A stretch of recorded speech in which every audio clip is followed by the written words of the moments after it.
fertilization. They're just abundant there. And it sustains the local farmers. It prevents from deterioration of their forests. The soap nuts, they don't form a lather or anything, and you would almost think maybe they're not doing anything, but hey, they get my clothes really clean, they don't smell like anything, and I love the things. You put them in a little pouch, kind of like that little pouch, and you can use them. That probably costs $2 for that little pouch worth of soap nuts. You use them 5 or 6 times, and then you throw them away in your compost or whatever you want to do. They're biodegradable. Reuse the pouch. Vinegar, great fabric softener. You can stick it in, just depending on what your washing machine is like. Some of them have different compartments and stuff. Ours does. Just put vinegar in, and it's really good fabric softener. Baking soda. Baking soda and the non-chlorine bleach pretty much do the same thing. They soften your water, and they have an oxidizing action that helps clean your clothes better. Air purification. I really like this one a lot. I could talk for days and days and days, but I will spare you. Okay, let's get started. So, when I started with the production builder years ago, we would walk around telling new homeowners, yeah, use the thinnest filter you could possibly find because it is going to work your HVAC system the least. So therefore your bill is going to be the lowest. And honestly, I thought I was doing people a favor by telling them that, and I look back on that now and I think shame on myself. You want to use the highest MERV filter possible with your HVAC system. So MERV is a rating created by ASHRAE, which is the American Society for Engineers, Heating and Air Conditioning Association, or Heating and Air Conditioning. I think I totally ruined that word, but anyway, ASHRAE is, they're basically a bunch of smart engineers that are associated with indoor air quality and indoor environmental quality, etc. And they rate these filtration systems. And pretty much if you have a new HVAC system, you should probably be able to use a MERV 11 filter. If you have an older one, let's say 5 or 6 years old, you probably want to stick to something closer to a MERV 6 filter because it does take the motor in your HVAC system more work to pass through this filter because the openings are smaller. But that also eliminates a lot of the harmful particulate that is trying to pass through your HVAC system, which leads to some pretty icky stuff. So if you have somewhat of a concept about how your air conditioning system works, there are these evaporator coils on the inside that after the air passes through your filter, they're going through these evaporator coils. The evaporator coils contain the refrigerant, Freon, whatnot, and as they're going by that refrigerant, the refrigerant lines, dehumidification occurs where the water drops down and leaves your air, which makes your home more comfortable and nice to be in, and it also cools the air. Now, here's where we're going to talk a little bit about mold.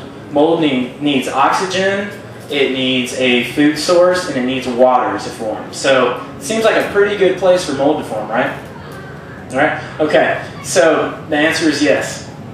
And pretty much what goes on here is, let's say you start off with a new HVAC system and you use a really good filter. Most of that particulate, which 9 times out of 10 is just going to be dust that's trying to pass through there, will not stick on your evaporator coils. And the smallest particulate sticks the least. So if your filter is doing a really good job and only allowing the smallest amount of particulate to pass through because it's got to let air pass through, then most likely that particulate is not sticking very much to your evaporator coils. Now let's say that you use the filter like I recommended years ago to the homeowners for the production builder. Well, unfortunately, they had larger particulate that was passing through, and that does stick to these evaporator coils a lot more easily. And anyway, mold forms. And you're breathing this air. Some people are more prone to problems with mold than others, of course. But nonetheless, it looks absolutely disgusting if you ever open it up. And pretty much when you change from heating to cooling, that really aggravates the mold, and the mold sporulates, or anytime the mold gets aggravated, which could just be when your cycle turns on, it sporulates, passing the spores through all your ductwork and ultimately through your home.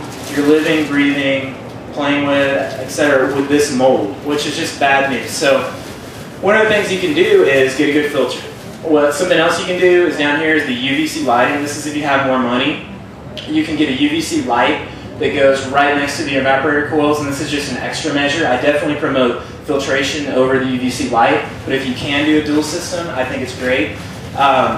Costs on a UVC light are probably going to be in the area of $1,000 to get it connected, and then you're going to be paying a couple $100 a year to replace that light inside there. But what that does is it scrambles the DNA of all the mold, eliminating any future mold and basically killing the mold that was existing on there, cleaning your coils, which is now actually going to save you money, because with the cleaner coils, your AC is going to cool better, which is going to require you to turn your thermostat to a lesser temperature, which is ultimately going to save you money. So, you know, it's a potential trade-off as far as money and stuff goes, but I think, you know, you're doing pretty well if you get the UVC light in there, but I definitely don't think it's necessary. But I do think the good MERV filter is in order, and I promote the media filters, which are like the 4.5 to 5-inch filters, because those are a lot easier to change out because you have to change them out less. They also do a great job of, you know, removing particulate. But if you don't have those, no big deal. But if you can upgrade to that, I suggest it. You can leave those anywhere from 3 months to a year, depending on if you have pets or not within your home, and pretty much forget about them, and they do a great job. Next thing, kind of on the same topic here, is sealing ducts and penetrations. We talk about eliminating all these volatile organic compounds from our home. Now, if we have a shingle roof, there's a ton of volatile organic compounds associated with that shingle roof. And if you have a vented attic, which most of the homes in Texas do, especially if you have your return air up on your ceiling right next to your attic, but pretty much if you have it anywhere within your home, it can create a small suction through the ductwork as well as through the crevices around where the return air is, and actually suck in the volatile organic compounds from your attic, which is coming off your roof, into your house and mix with all your air that you're trying to keep clean.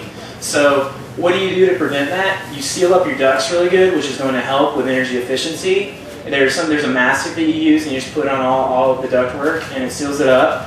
And then the other thing you do is any of those penetrations into your ceiling, you caulk those up really good and make sure that you're preventing that air from coming in.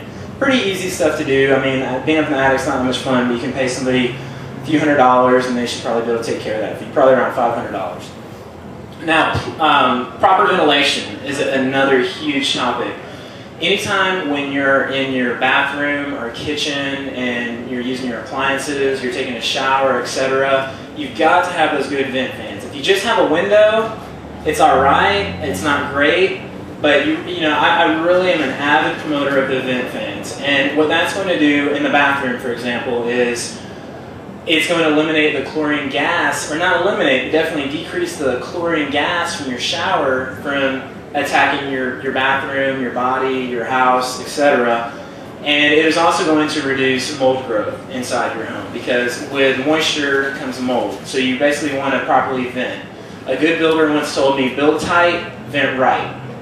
So that's what we're doing there. Now in the kitchen, you've got, sometimes you're heating up water that again could have the chlorine in it, because a lot of our tap water has chlorine in it. So you got chlorine gas, which is a carcinogen. Also some of your oils, like even olive oil, when it's heated to a certain temperature, is not good for you to intake. So as long as you're heating it to a low temperature, you should be alright. But nonetheless, I like to take the safe measure of exhausting that air. And you don't want one of those cheapy exhaust fans that just recycles the air right back into your kitchen. Those are no good. You want one that's actually exiting to the outside. And the last but not least, very easy, very simple, very inexpensive, plants. There is a great NASA study that's out there. Just Google NASA, indoor air quality, air purification, something like that, plants. And I'm sure y'all can figure that out in this Google age that we're in. Anyway, they've got, I think, 12 different plants that they picked out in particular that were just fantastic for eating up all these VOCs. So just in the natural life cycle of the plant, it will purify your air. And what is recommended are